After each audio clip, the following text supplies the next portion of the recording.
Hi, welcome back to the Ping Pong Flix Show. My name is Chris Wong. This is episode 384 of the Ping Pong Flix Show. Let's get to the DCEU updates. First off, James Gunn put out this picture the other day on Instagram, and it is him playing a giant board of Scrabble. And on it, you notice the word on the bottom, Harley. Harley Quinn. All right, so Harley Quinn is in the Suicide Squad movie. But then the other one that's coming down straight the middle says King S. And of course, you put the H with A in the Harley, R-K, King Shark. So here it probably is confirming that King Shark will indeed be in the Suicide Squad. Now, who is going to play the King Shark? We still don't know. In fact, we don't know several things. If this is a low budget type of film, are they going to work the CGI to the effect that they could actually CGI a King Shark character in there? Someone as big and monstrous as you see in The Flash? Or are they going to go the route like David Ayer's Suicide Squad and have that makeup just like Killer Croc, in which case would actually be kind of a degrade from what we've actually experienced in the Flash TV series. I kind of like the Flash TV series one. It's huge, he's big and monstrous and pretty damn scary with his giant shark head. Of course, seeing that the Suicide Squad is going to be more of a low-key, a small mission, a suicide mission, albeit, and in in the desert, I could probably see them going with the makeup route instead. But who knows? We'll see. There's still some room for budgeting for CG characters, as we've seen in Shazam, where they were able to, it's not the greatest CG, but it's I guess it's passable. Instead of working on multiple character CGs, they can work on one giant monster CG. Who knows? Maybe even it'll be a cameo and not actually part of the Suicide Squad, which would be kind of disappointing because I think that would be better to have him part of the Suicide Squad. So let me know. What do you think? Do you think it's going to be a makeup or it's going to be all CGI? But it seems to appear now, like I said, I can probably take this as confirmation that King Shark's going to appear in James Gunn's The Suicide Squad movie. Next up, it's in response of the whole Birds of Prey reshoots thing.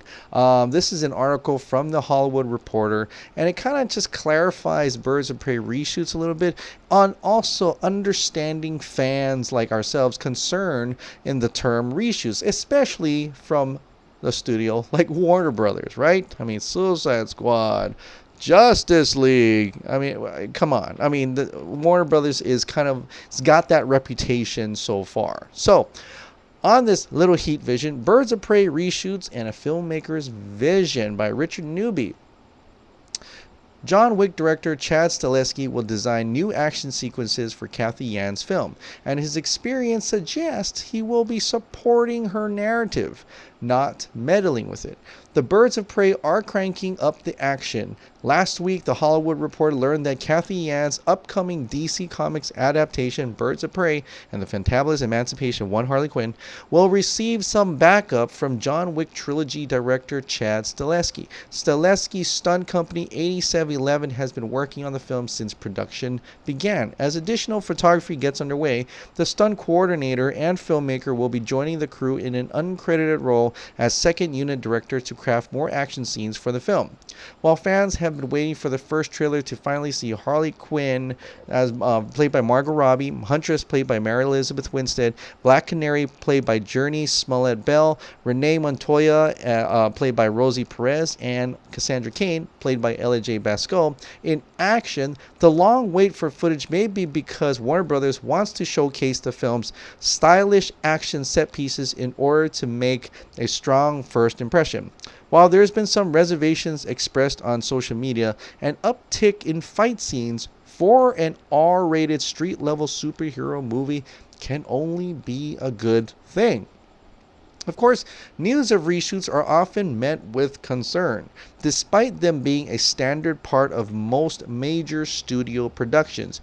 The biggest movie of all time, Avengers Endgame, had 2 sessions of reshoots scheduled in fall of 2018 and spring of 2019, and no one batted an eye.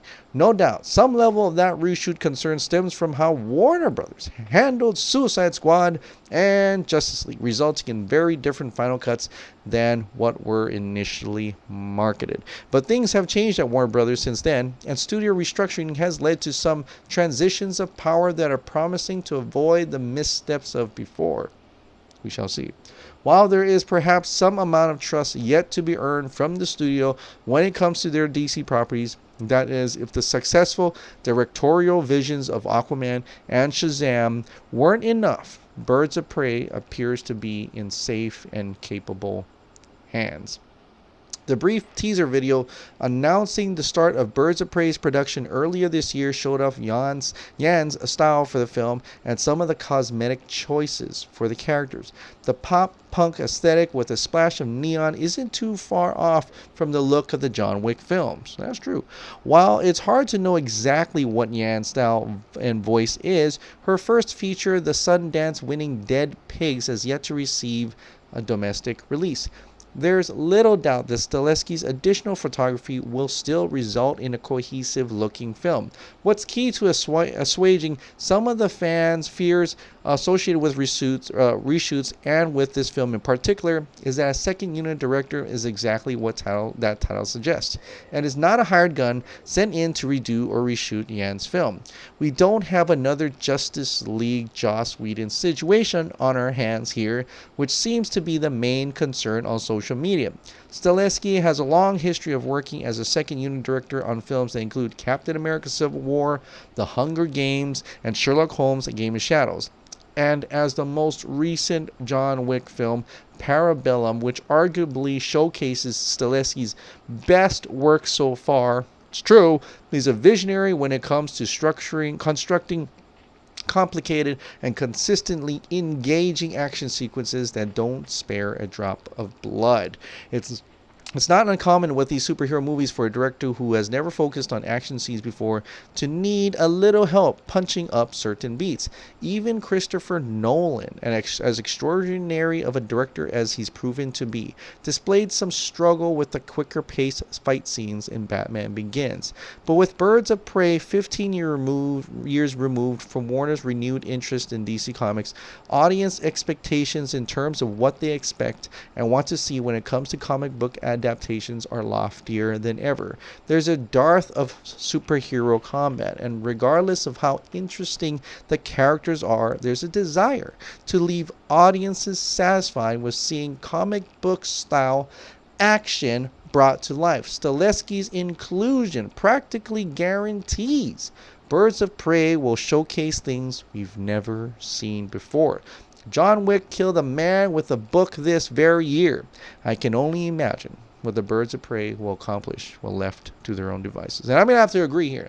Like I said in the other video, I'm excited that Chad Stileski is involved in this production in terms of bringing his action, stunts, all that, our choreography, expertise. John Wiccan, Birds of Prey. How can you not be excited for that? Especially if Cathy Yan has very little experience in doing action scenes. She can portray the drama, she can make the look, she can put that aesthetic into the movie, but ultimately she may need some help, maybe, from action scenes. And if they want to create top-notch action, choreography, stunts, you can go no wrong with the dude that created John Wick 1, 2, and 3.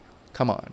It's a no-brainer. So I'm really happy for this, and it seems like it's all a win-win situation all around, and I can't wait to see what they come up with Birds of Prey. Maybe that's why we haven't seen a trailer yet. Maybe they looked at a trailer and like, you know what, no one's gonna be impressed with the fight scenes in this trailer, so they're gonna have to amp that up, make it much more interesting, and then they'll release the trailer after that. Of course, I could be coming off but Joker probably going to come out first, and then we'll see something about Birds of Prey. That'll be next. Then Wonder Woman 1984. So That is that for that. Now let's go into something that's kind of brewing and interesting, and this is all happening today. Today was an incredible day for the Snyder Cut fandom. As like I've said, more news, more people were going to write about how Jason Momoa has seen the Snyder Cut and gets high praise from Aquaman himself. He's calling it sick. It's incredible. It's a great day. You start seeing articles from Business Insider, from a sports site, and Fandom, Joe Blow, Comic Book Debate. Even Yahoo. A lot of people talked about it today. And hopefully a lot of people will talk about it from here on forth. But I see some things that could potentially be exciting for not only the Snyder Cut, but for possibly even Zack Snyder and ourselves. But I want to go ahead and read you some of this. Now, Mark Hughes. We already talked about Mark Hughes, how he came around. At first, he was like, it doesn't exist, things like that. And then he came around after, coincidentally working with Jay Oliva on something and other factors, where he's now apologizing that he was wrong, that there is a Snyder Cut. In fact, it gets even better. There's maybe a shorter cut or something that's 90+% complete, things like that. But in any case, it just shows that they were further along in production than what the studio wants the bloggers to think. So I thought I saw some really cool remarks from Mark Hughes today in this long chain. There's a long chain of remarks from Mark Hughes to Stephen Colbert and a bunch of other people. But I thought it was so cool to think about this a little bit, because essentially, yes, we want the Snyder Cut, but there are some things that could easily maybe even happen with them releasing. We always talk about what is going to happen when the studio decides to release a Snyder Cut. What does that mean? Is that for us? Is that for the for the mainstream audience? Is it for the studio? Is it for Snyder?